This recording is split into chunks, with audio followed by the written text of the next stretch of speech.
আমার মা পুরিয়া কয়লা হয়ে গেছে মা, জনম দুঃখিনী মা।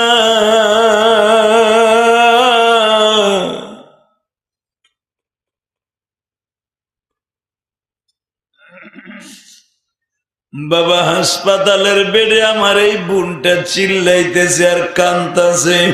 সাংবাদিকদেরকে বলে আমি হাতে ধরি আমার মায়ের খোয়া দিলাম, আমি যদি নিচে না নাইমে আমার মায়ের আগে নামাইতাম হয়তো আমার মা বাইসা থাকতো।